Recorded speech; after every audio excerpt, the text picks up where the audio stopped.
नमस्कार दोस्तों। आज हम बात करेंगे करंट अफेयर्स के कुछ टॉपिक्स के बारे में। तो पहला टॉपिक क्या है कि उड़ीसा तट से गायब हो रहे हैं हॉर्सशू क्रैब। तो उड़ीसा का बालासोर जिला है, उसमें चांदीपुर और बलरामगढ़ी तट पर विनाशकारी जो मछली पकड़ने की प्रथा है यानी मत्स्य प्रथाओं के कारण हॉर्सशू क्रैब, जो कि औषधीय रूप से अमूल्य और पृथ्वी पर सबसे पुराने जीवित प्राणियों में से एक है, अपने परिचित प्रजनन स्थल से गायब हो रहे हैं।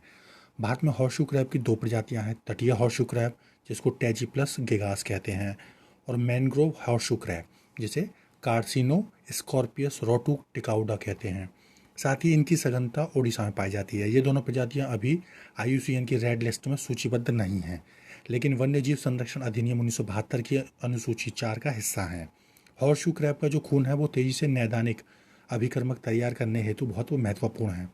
सभी इंजेक्टेबल और दवाओं की जांच हॉर्सशू क्रैब की मदद से ही की जाती है। हॉर्सशू क्रैब के अभिकर्मक से एक अणु विकसित किया गया है जो गर्भवती महिलाओं को प्रभावित करने वाली बीमारी है प्री एक्लेम्प्सिया के इलाज में मदद करेगा। पुरापाषाणकालीन अध्ययन के अनुसार हॉर्सशू क्रैब की आयु कितनी है? इनकी आयु है 450 मिलियन वर्ष। यह प्राणी अपनी मजबूत प्रतिरक्षा प्रणाली के साथ कारण अब बिना किसी रूपात्मक परिवर्तन के पृथ्वी पर जीवित रहता है काफ़ी लंबे समय से। फिर भारत ने 2023 को पर्यटन विकास वर्ष नामित करने हेतु SCO में बैठक में योजना प्रस्तुत करी। तो पर्यटन मंत्रियों का सम्मेलन हुआ तो भारत ने वर्ष 2023 को पर्यटन विकास के वर्ष के रूप में नामित करने के लिए संघाई सहयोग संगठन की बैठक के दौरान कार्य योजना प्रस्तुत की है। तो पर्यटन क्षेत्र में सहयोग पर सदस्य देशों के बीच समझौतों को लागू करने के लिए संयुक्त कार्य योजना को मंजूरी दी गई है। इसमें SCO पर्यटन ब्रांड को बढ़ावा, सदस्य राज्यों की सांस्कृतिक विरासत को बढ़ावा, पर्यटन में सूचना और डिजिटल प्रौद्योगिकी को साझा करना, चिकित्सा और स्वास्थ्य पर्यटन में आपसी सहयोग को बढ़ावा देना है। काशी को SCO की पहली पर्यटन और सांस्कृतिक राजधानी घोषित किया गया यानी काशी यानी वाराणसी को। इसके अलावा इस बैठक में SCO क्षेत्र में पर्यटन विकास वर्ष 2023 की कार्य योजना को भी स्वीकृति प्रदान की गई। SCO का एक अंतर सरकारी अंतर्राष्ट्रीय यूरेशियन राजनीतिक आर्थिक सैन्य संगठन है जिसका लक्ष्य क्या संबद्ध क्षेत्र में शांति सुरक्षा और स्थिरता बनाए रखना। सदस्य देशों में कजाकिस्तान है, चीन है, किर्गिस्तान है, ताजिकिस्तान है, रूस है, उज्बेकिस्तान है और भारत, पाकिस्तान और ईरान शामिल हैं। INS द्रोणाचार्य को प्रेसिडेंट कलर मिला है। तो भारत के राष्ट्रपति ने INS द्रोणाचार्य को प्रेसिडेंट कलर प्रदान किया। यह राष्ट्र के लिए अपनी असाधारण सेवाओं हेतु भारत में सैन्य इकाई को दिए जाने वाला सर्वोच्च पुरस्कार है। इसे निशान के रूप में जाना जाता है तथा जो एक प्रतीक है जिसे सभी यूनिट अधिकारी अपनी वर्दी में बाएं हाथ की आस्तीन पर पहनते हैं।